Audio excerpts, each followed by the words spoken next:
Yes, guys, and welcome back to Talk Random. Oh my days, I am glad to be back, and I have a sick guest here. All my guests are sick, but this one's very special in particular. Sorry, Emily. Emily's good, but Emily's up there. But we have a very special guest here, guys. Last week, he was the youngest ever Dragon's Den person to get into the room. Oh my days, at 18, I don't know what I was doing. He is a sick founder. He's got a founder called Haze, founder of Haze. It is Myles Dickinson. How are you, Myles? I'm good, mate. Thank you very much for having me. I am gassed to have you here, Myles. Thank First of all, what did it feel like to be the youngest ever? Yeah, it was about a week ago. I was on BBC Dragon's Den, youngest ever founder on the Den, free offers. Yeah, it feels incredible. Complete euphoria, really. Pinching myself a little bit. I know, pinch yourself for a bit. Before we talk about your journey on Dragon's Den and how amazing you've achieved so much, what were you doing before Dragon's Den? Because you mentioned you were selling things on eBay as a little kid. How did your entrepreneurial journey start? Yeah, so I went on Dragon's Den when I was 18. I was at university at the time. Well, I dropped out, but before that, I was buying and selling at school. If you speak to my high school, I was buying and selling sweets, getting in trouble there, and then eBay, buying and selling. So yeah, just buying and selling my whole life. Saved up a little bit of money and started Haze. And what was it like selling sweets in school, and what was the teacher's reaction? Because listen, teachers need to realise you're an entrepreneur from a young age. You got to start young. The school didn't have any vending machines, right? So I was like the underground and the black market for like your Haribos and all that. So that was good. Made good money there from year 7 to like year 10. Then started eBay, year 11. Then obviously sixth form, eBay again. And then you had that entrepreneurial age from a young age, selling things. What were you selling on eBay? You mentioned clothes. So yeah, at first just selling random things around the house, gifts that I didn't want. And then I started shipping things from China, from using Alibaba, AliExpress. Oh, nice. This is giving me tips. Selling them on eBay, and then moved to Amazon, and then just Depop, then a little bit of Depop towards the end. So from a young age, you were very entrepreneurial and started selling things. But talking about your upbringing, and as a kid, you mentioned you quit uni. What were you studying at uni before you? I was studying finance, investment, and risk management for 3 years, and then I left, unfortunately. Well, fortunately, unfortunately. Fortunately, you left. Fortunately, yeah. And obviously, uni it wasn't the be all and end all for you. You got, of course, to show that you've actually smashed it and accumulated something great. I got some notes here, guys, just in case you know what I'm like. But talk about your uni experience. What did you like about uni? What did you like? So I went to university in London. None of my parents went to university, so it was a bit of a forced. Oh, first one in the family to go uni. First one in the family to go to uni, yeah. So my parents, it was like the be all and end all, right? So I enjoyed it. I didn't enjoy it. I think I enjoyed the university lifestyle, going out drinking. Didn't enjoy the lectures. Didn't enjoy the subject. Couldn't really get my teeth into it. And then when I started Haze, I kind of swayed away from the university work and started focusing more on Haze. And then obviously, Yeah. And speaking about Haze, I'm when I first met you, I met you at Fearless Adventures. And you talked about Haze as well. Big up to Fearless Adventures. You talked about Haze. And you mentioned you had loads of trial and error beforehand. So do you want to talk about that journey, about how you thought of Haze and how you are where you are today? Huge amounts of trial and error, right? Research and development. So it's a product that is not well known. It's a product that there's no research behind. So yeah, I can talk about how I started, what Haze is. So when I first started Haze, it was we would convert your boring plastic credit and debit card to metal. Using our website, you could upload images, pre-made designs, and we would use fiber lasers in my university dorm actually to engrave the design, transfer the EMV chip and data. So pretty much your plastic card would become metal. So during that process, I actually had to risk my own plastic debit card. So yeah, lots of broken credit cards, debit cards. I asked to borrow my mum's credit card, try and turn it into metal, it would fail. Then suddenly, I will never forget the day, got it to work. It worked at a co-op actually, co-op ATM. Worked. And you went to a cash, because you went to that many cash points at first. You go, oh, what is it? I was worried they were going to start coming after me. But then it worked and it felt amazing, and then I started selling them. And then we saw the market, and it wasn't about the credit cards. It was a gateway. What it was about was seeing the want and the need for personalisation and customisation in items, and that's where we're going at the moment. And then the rest was history. And for you to go into the Dragon's Den, what was your reasoning behind to going? Because when I first met you, I was like, oh, you're the TikTok guy. So I knew you before Dragon's Den because I knew you from your TikToks. I said, I go, oh my days, you're the TikTok guy, Haze. And I know you from TikTok. Yeah. What was that like for you when people know you from TikTok, or because you started on TikTok and people's reaction oh, this is sick. And it's always, it is personalised, but you do cover you do cover 100%. The names and everything I saw on TikTok. With regards to TikTok, we've had a couple of TikTok accounts. So we've always seen the need the want of the user, right? It's satisfying creating a card, and you don't need big marketing budgets. It's just record the card, the laser etch, and people like it. And then over time, people see it, and hopefully they'll purchase the card. So yeah, It was really good. I was like, oh my days, like, I can't believe I met a TikToker in person, which is so I don't good. think I'm a TikToker, but See, it was when I first met. I thought, oh, right, this is a TikTok guy. And you went to Dragon's Den. What was your reason to go on it beforehand? I was 18. I was probably just very young. I was probably just 18 when I first started playing. It took 4 months to get through to the show, right? Oh, that's long. Yeah, I mean, it's a long time to keep quiet as well. So getting onto the show, it was like a bit of a bucket list item, because I'd been watching the show since I was 10. Like, you know, watching Oh, wow. playing. So you can imagine, since 10, 11, 12, 13, up till 18, I've been watching the show every year. So when I saw that application, and I'm not even joking, I say this to everyone, it was the worst application you've ever seen. And at the bottom of it said, thank you for submitting. If you don't hear back, we get loads of applications. If you don't hear back, you haven't got through. And I thought, that's it. Well, I've said that application, I'm not going to get through. Research calls, do interviews, loads and loads of interviews, loads and loads of due diligence. And then finally got through, and I was like, oh no, I'll just pitch now. And then, this is real. And then, obviously, the application process in itself, it's a mammoth task. Oh, it's God. hard. And you were showing resilience beforehand. You were like, I'm not letting this get me. Although it's the worst application in like history. Maybe they might work on it now. Like maybe they might improve it. Yeah. Did you have to do a video audition as well? Yeah, so it was COVID-ish times. So it was a kind of piece of paper description you just send in, and they're like, oh, if you don't hear back. Then I got through to an interview. So you're on a Zoom call, you talk about the product, what you're trying to achieve. And then at the time, for me, the business was doing well, but it was a hobby. It was something that I was doing for a bit of fun and a bit of extra cash. She was asking me all these business questions, 6 months of management's accounts. I'm thinking, management's account? I've got no clue. So those questions were quite difficult. So like company valuations, you're asking an 18-year-old who's just started a business 5 months ago, I don't know what would you value your company at? And I'm going, I've got no clue. So the application was a mammoth process. And then when it got through, it was just amazing to go on. And that's like, and then when you went on, did you know which dragon you wanted to invest in? Because you, young 18, your pitch was spot on, immaculate. I don't know about spot on. It was good though. We liked it because watching other ones, some other ones like faffed about a bit or didn't get the evaluation right, and that's what annoyed the dragons per se. Like some of them dragons, like, I'm out because you don't really know what you're talking about. But as a young 18-year-old, when I was 18, I don't know what I was doing. I was probably doing something silly, like being in bed all day, not doing anything constructive. But as an 18-year-old, to go to that pitch, it must have been quite intimidating. Like 100%. 5 dragons. 100%.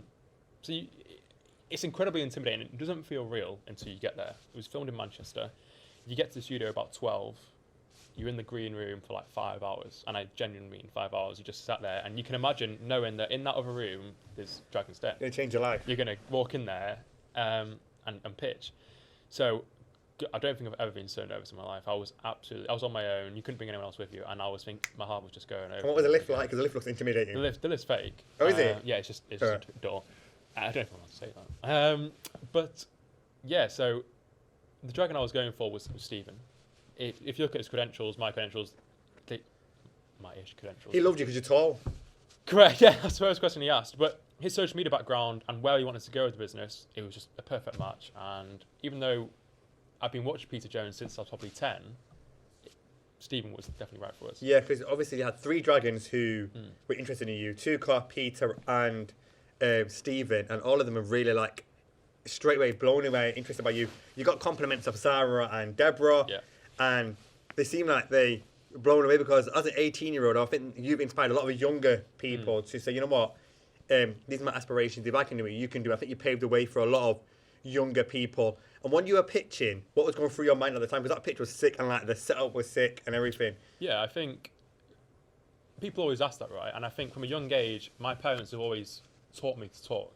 And that sounds ridiculous, but whenever I'd have to be on the phone or call someone, my parents would say, you can call them. So from a young age, I've always been talking quite a lot. So for me, I was a confident talker. It was just getting that 2-minute pitch out when you walk out the den. Once I'd given that 2-minute pitch, I'd confident myself and confident in the product that I could talk about it, and I could talk all day. Yeah. So I felt fine as soon as I'd done that 2-minute pitch, and then it was just open arms, really, answering questions, and yeah. So it was good because Haze cards is something which is unique, innovative, and one thing they mentioned is that they were all like really inspired by the way you came across and the way you delivered it. But the idea you had, it's not just like a normal bank card. You can actually personalize it yourself, and you can do it And what's been the reaction since then? Yeah, it's been pretty huge. Quite overwhelming. You know, when I watch the show, I see the show with the first time everyone else sees it, right? So when it aired, number one, I was hoping the website didn't crash. Number two, just so many emails, and it's trying to keep up with them emails. You know, we bring in staff in, freelancers. You know, it was completely overwhelming, and it just gives us that faith in the business and the product. Yeah, and because when you got shared on social media by like Steven and everything, Yeah. what has been the most challenging part of pitching to him and accepting his offer? What has been the most challenging part for you to pitch it and say, oh, have I got it all right? Have I got it all right? And was it hard for you to make? Obviously, you came in with Steven in mind, but did any of the other dragons sway you? Yeah, definitely. Peter Jones for me, it is like Peter Jones. He made Levi Roots. He did. And for me, Peter Jones is someone I'd been watching since I was really young. So a part of me was like, oh, that would be really cool to get Peter Jones on board. And then Tuka's great. And, you know, he understood the product, he understood the market, and he understood where he wanted to go with it.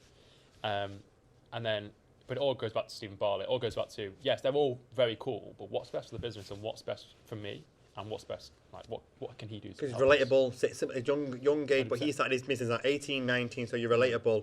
The exact same shoes, really. And to be able to, it's not just about the business knowledge, it's to be able to go to him and go, God, I'm 19 and I'm feeling this and I've got these people here. Like, what did he do when he was 19? Because he was in my shoes when he was that age. And have you ever experienced, like, as a young 19-year-old, 18-year-old, imposter syndrome since, like, being this big? Because a lot of people are in suits, and business founders can be quite a bit boring, but you're different, and you're like, it can be quite intimidating for people not to believe in you when you go into the working world. And as a young 18-year-old or 19-year-old now, have you ever felt imposter syndrome? Huge amounts of imposter syndrome, right? So before I even went onto the den, I felt a little bit of imposter syndrome.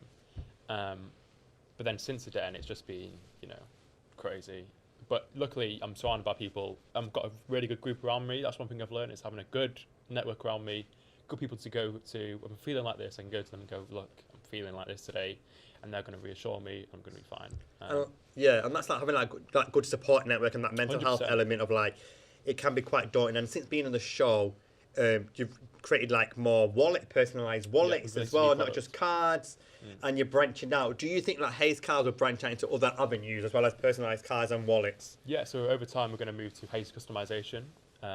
So we've seen the need for personalisation. People love personalised things. So we don't just want to stick with wallets. We want to move, like you said, we've released a new card, but also like the corporate side, like corporate gifting is a huge market. So that's where we want to go to, B2B, and really expand and kind of offer that customization and personalization to everyone. Yeah, and since being on the show, your profile has been like amazing. Like, because I followed you on LinkedIn when you had less than 1,000 followers. No, 100 connections. Yeah. But now you've got over 5,000. Something like that. Yeah. So I think I'm on like my 10th LinkedIn post, and for me, I always thought LinkedIn was quite corporate-y, and it is quite corporate-y. But seeing Steve and the whole Fearless group on LinkedIn, you really realise the importance. And now I think, thank God I posted on LinkedIn. And thank God I had the desire to post on LinkedIn, because I would incredibly regret it in huge amounts.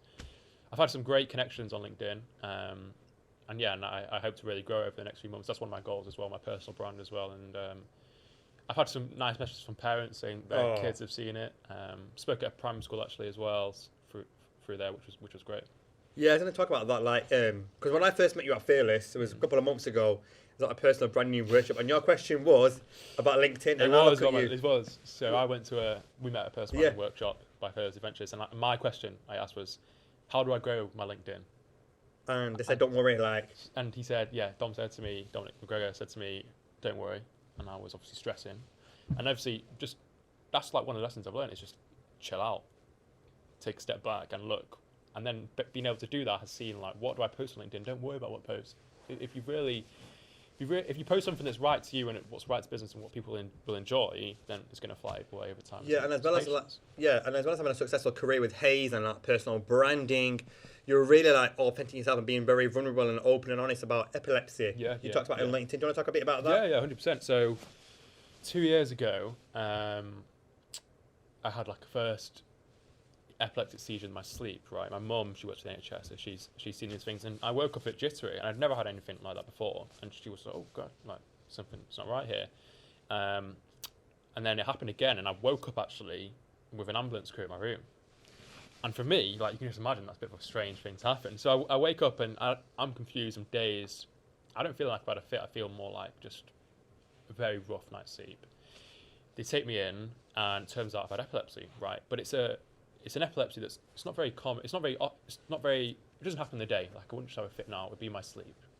And ever since then, you know, I've had trouble sleeping, things like that, and especially with the pressures of, you know, running a business and the stresses, it's all combined. But luckily now it's under control and onwards and upwards. And it was nice that you mentioned it on LinkedIn, like, although you're an amazing, like, founder and everything, you've been vulnerable and telling people, yeah, like, I have got a successful business. Yes, I was on a show, but I've got epilepsy and, like, being open and honest with people. It's nice to show, like, you are human and you are good. And you mentioned a lot of parents have, like, reached out to you saying, oh, good. And on your LinkedIn recently, you mentioned you got invited down to a primary school. What was that like to speak to, like, your younger self? So were all the kids, like, really excited? I did enjoy school. I was messing about, right? So I didn't enjoy the lessons. So to be able to, like, kind of speak at a primary school was really weird, a bit of imposter syndrome there. Like, why would they want to speak to me? But I just think it is a little bit of confidence, right? I think, like, a lot of the things that we've been able to achieve with Haze and Blayton and that kind of thing has all been through pure confidence, right? Just go out there, give it your shot, and who cares what happens? So that's what I was just trying to portray to the primary school, really, and portray that just give it a go is the main message. Just give it a go. And were they like buzzing to see you?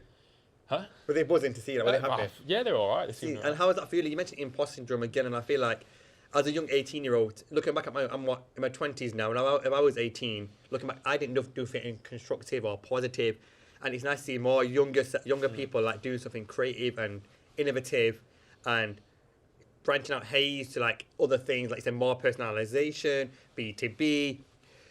How has the show influenced you as a person in itself, and how have you dealt with the negative side of social media? Because I know being in a show can be so good, but you do have people who can be quite negative towards you. And how have you dealt with it? Yeah, so like we said, having people around you that have been through those situations before, so like Steve or any of the other people you meet on LinkedIn or through business is great. Having them around you and just going, this is what happened, and they're just going to go. A lot of the time they'll just go to me, chill out. That solves the issue.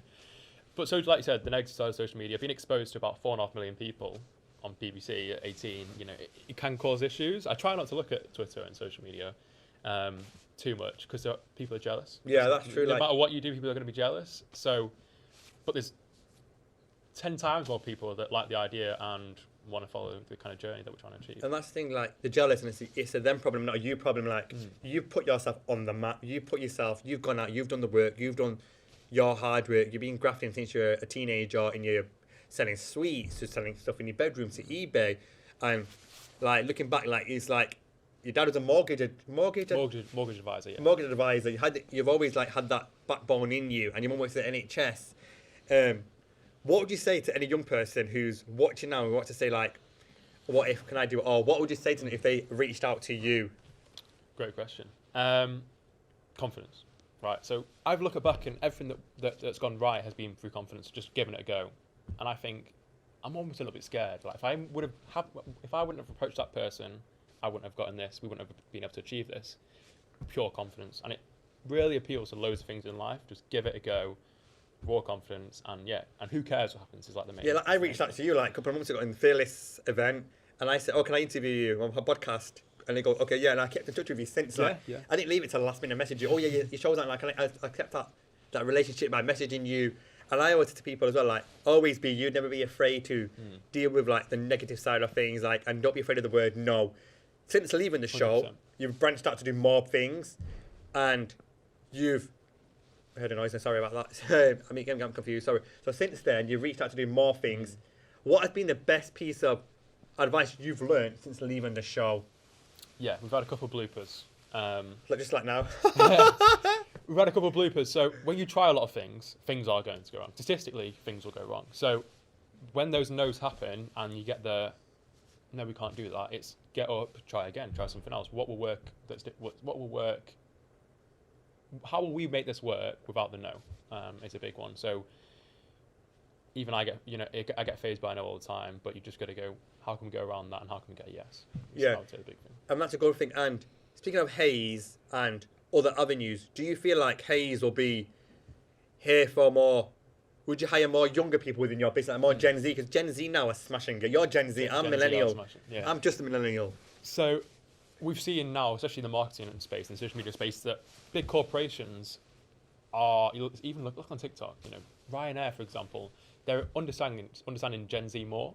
TikTok, they're having more funny videos, relaxed videos, just a lady with a camera just recording her flight, and it gets more conversions, more views, and a big production. So big corporations are realizing that, and we as a business are realizing that having those social media Gen Z maniacs on your team is huge, and you can take down these big companies, and that's the unique selling point, right? And I do feel like Haze obviously just have its competitors. However, I do feel like you're more innovative and you're more younger and you're more relatable to its audience. How has it been where rival competitors have they reached out to you, or have they said anything to you, or do they want to collaborate with you? Yeah, for us, cars aren't the be all end all. We do have competitors, and it's very biased. You always say you're going to be better than competitors, right? So for us, our unique selling point is that we're not just cards. We've got introduced the wallets now. You can upload any photo of your dog, cat, husband, whatever, onto your Meta wallet, and that will be there forever. Use high-powered laser engravers, and it etches it. So yes, you have competitors, but what are you doing differently, and that's better than your competitors, I would say as well. Yeah, and I didn't ask you this, but where did the name Haze come from? Great question. When I was buying and selling on eBay, my mum's, we were looking like a username, and we said Hazy. So we used Hazy when I was like 12, 13. And then when I was starting Haze, which is called Haze now, we were like, right, well, we don't like Hazy, so we said we'll cut it to Haze. So that's why it's called Haze. So your mum was like, your mum was like, mum gets the credit, yeah. So your mum gets the credit. Yes, Myles' mum, you get the credit. And what mental health support would you advise your younger self on now? Like, what support have you had, and what would you say to any young budding entrepreneurs? It's a dangerous world out there. It's tough. Business is cutthroat, incredibly cutthroat. But being able to come back, being able to just turn up is the main thing. If you turn up, a lot of things will happen. But there's loads of support out there. Having a good group of friends around you that understand the situation you're going through. Like, business is not necessarily the path that everyone's going to take. So having friends that understand why you're going down that route, and friends you can talk to and discuss your ideas with is huge. So just reaching out to fellow business owners and just talking about your problems, and there's loads of networking events out there. Yeah, and this guy's called this is podcast called Talk Random. So some questions prepared, some isn't. What has been your weirdest DM that you've ever had? Weirdest DM, or your best DM, or your shock face DM? My weirdest DM, I don't really know. Just people asking very strange questions. And what's been the highlight DM? Highlight DM is probably me. Yeah. I've had loads of great DMs, so I can't really put them into a category. But yeah, I've had some great DMs and some great connections come off the back of it. And you mentioned parents have messaged you as well. I talked about that before. How's that been for you? Parents messaging you on a personal note. Obviously you didn't enjoy school, but parents messaging you saying you inspired their child, or you're inspiring. I think parents messaging me was a bit of a pinchy moment. Like, why would they message me? But then I think just seeing, there's not many 19-year-olds, I'm 19 now, but there's not many 18, 19-year-olds that have been publicly on TV and kind of shown the business side. So it's a good little figure to look up to, I think. It's like an extra step. I always think Steven Bartlett's so far gone in terms of success that when you're 12, 13, looking at Steven Bartlett, it's like, how you can't even achieve that. But mine's is achievable. Yeah. So it's like a little stepping stone to those bigger guys. And in 10 years' time, could we see you on the panel as a dragon? I think I could, I think I could see you as 10 years. I think you might be the youngest ever dragon. I don't know. We'll have to keep going and see what we can achieve. I can see you being the youngest ever dragon. Sorry, Stephen. Well, thanks for that, but we'll see. And then, would you branch out to any more stuff? Would you do more public speaking events? Like you said, you're being reached out to public speaking events. And would you maybe branch out to other avenues like interning younger kids and inspiring them or teaching them how to get into business? And what is next for Myles? For me, I definitely want to do more speaking events. I just enjoy talking. I think you're a good talker. I love talking as well. I love talking about just everything business, and I love hearing other people's stories. So that's definitely another avenue you want to go down, especially down the personal brand route over the next few months. But yeah, we also want to take on an intern, some social media, something like that it can benefit us, but then also we can give back a little bit. And then also, for me, next to me, I don't really know. I don't like to think too far ahead. Yeah. But we've just released Blatant Skin. Well, it's actually not released yet, but Blatant Skin. I saw that on your Instagram. See if you follow his Instagram, guys. Keep up to his big. Because I was like, what is that? So what is Blatant Skin? Blatant Skin was started by me and Johnny Lai, the co-founder. Yes, Johnny Line. Thank you, Johnny Lai. It's a men's skincare brand that we only have 3 products, and the aim is to keep it simple. Each pot has an NFC tag, which you tap on your phone, and you can keep track of your skincare usage. So it's also to try and make men use more skincare and kind of end the stigma behind skincare, really. Make male skincare. Yeah. And then, that's what Blatant Skin is. So you're already branching out into like more avenues. And Blatant Skin, because obviously there's a big taboo about male skincare. Is it for us? Is it for us? It's all like female orientated. And when males use it, it's seen as a taboo. Like, oh, don't use that. Like, yeah. You know what I mean? And we're trying to end that. You're trying to lots of ad budget behind it. Try and get it really out there and hold some cool events. And when's that out? Next couple of weeks, hopefully. Listen, guys, obviously, make sure you subscribe, guys, and get your skincare. Obviously, other ones out there, but this is better. Is it all like ethically? All made in the UK. Oh, nice. Organic, yeah. So we're really trying organic to... as well? Yeah. Oh, my days, I was gassing, really? Yeah, it's really Listen, good. I'm going to have to scrap Ordinary and use this. Because I use the Ordinary every Coming day. soon. And what last piece of advice, what would you say to the business students at UA92 and other students who want to pursue a career in business or be founders? I think, really think, what are you good at? So for me, it was really the ideas. I've got a crazy head, so I'm just throwing ideas all the time. So really think about what are you good at and how can you add value to someone else is a good thing. And also just keep coming up with ideas, stay in contact with people, and there's loads of opportunities out there. Because you've got Haze, skincare, what's next? Maybe car business?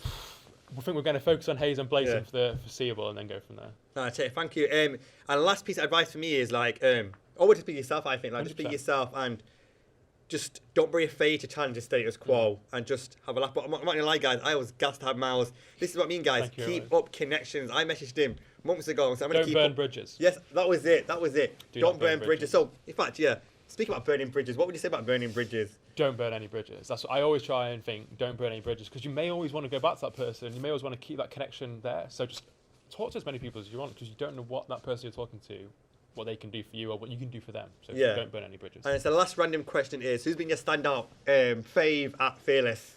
Standout favourite Fearless, Elliot from recruiting. Oh, mine has to be Fearless Emily. talent. Oh, well, obviously, yeah. Emily Fearless Moffat talent. is just great. Well, yeah, everyone's really great at Fearless. Fearless, yeah. But yeah, thank you guys, and thank you to Myles very much. Dickinson. I was buzzing. Thank you. Whee! It's random. Great.